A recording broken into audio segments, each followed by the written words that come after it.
बिहार की है, लोकतंत्र की प्रारंभिक भूमि के रूप में इसको जाना जाता है। यह देश के इतिहास को बनाने वाली भूमि है, दुनिया को लोकतंत्र का पाठ पढ़ाने वाली भूमि है। लेकिन बहनों और भाइयों, लोकतंत्र के सामने सबसे बड़ा संकट हमेशा राजनीति का प्राधिकरण, अपराधियों का राजनीतिकरण, जातिवादी और परिवारवादी राजनीति ही लोकतंत्र के मार्ग में सबसे बड़ी बाधा है।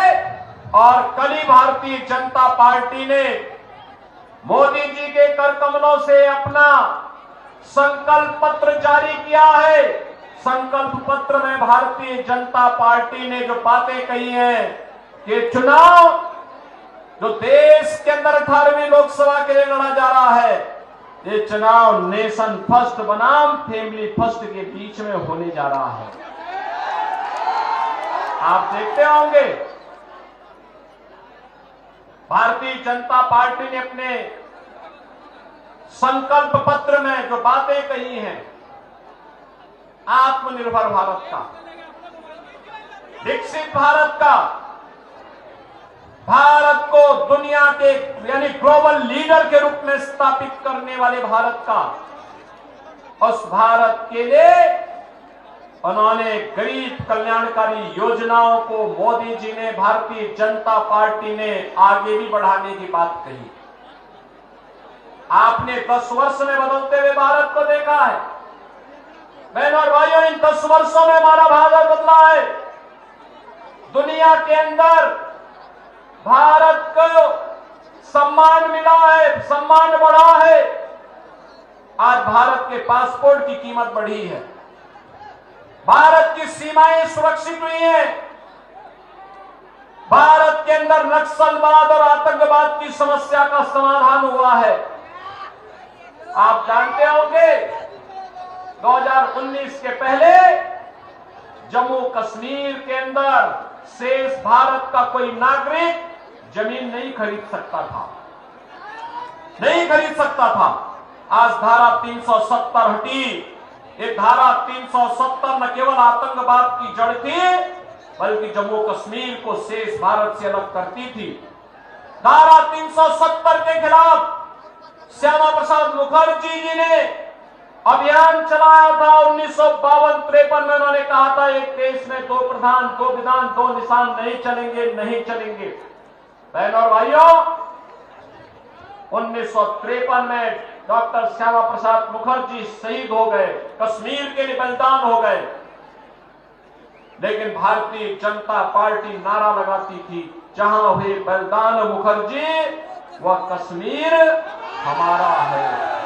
और बहनों भाइयों, मोदी जी ने और देश के गृह मंत्री अमित शाह जी ने डॉक्टर श्यामा प्रसाद मुखर्जी के सपने को साकार किया। कश्मीर में धारा 370 समाप्त करके आतंकवाद की ताबूत पर अंतिम कील ठोकने का काम भी किया। बहनों भाइयों, याद रखना, एक सुरक्षित माहौल में ही हम विकास की और सुशासन की परिकल्पना को आगे बढ़ा सकते हैं। नौजवानों के लिए रोजगार और आजीविका के साधन बढ़ा सकते हैं, कनेक्टिविटी को बेहतर कर सकते हैं, नौकरी और रोजगार की ढेर सारी संभावनाओं को आगे बढ़ा सकते हैं। और सुरक्षा का वातावरण आज नए भारत में है।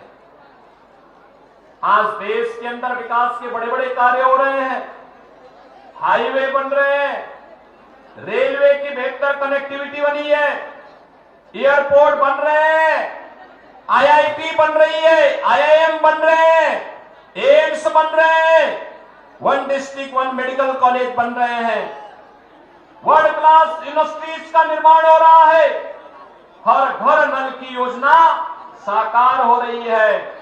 और गरीब कल्याणकारी योजनाओं की तो कोई सानी ही नहीं। बहनों और भाइयों, याद करिए, 14 के पहले लोग भूखों मरते थे, भूख से मौत की शिकायतें आती थी, किसान आत्महत्या करता था, नौजवान प्लान करता था, महिलाओं के सामने आजीविका का साधन नहीं होता था।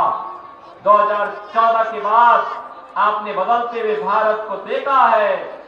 आज आप देख रहे होंगे पिछले 4 साल से देश के अंदर 80 करोड़ लोगों को फ्री में राशन की सुविधा का लाभ प्राप्त हो रहा है। 60 करोड़ लोगों को 5 लाख रुपए की आयुष्मान भारत की स्वास्थ्य बीमा का कवर मिला है।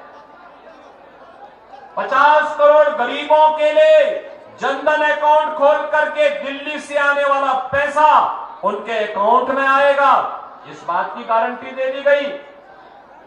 12 करोड़ अन्नदाता किसान को प्रधानमंत्री किसान सम्मान निधि का लाभ दे दिया गया। और बहनों और भाइयों, 12 करोड़ गरीबों के शौचालय भी बने हैं। 10 करोड़ गरीब महिलाओं को उज्ज्वला योजना के कनेक्शन भी मिले हैं। 4 करोड़ गरीबों के मकान मिले हैं। और कल के संकल्प पत्र में भारतीय जनता पार्टी ने कहा है कि अभी 10 वर्ष में 4 करोड़ गरीबों के मकान बने हैं, अगले 3 वर्ष में, अगले 5 वर्ष में 3 करोड़ और लोगों के मकान बनाएंगे।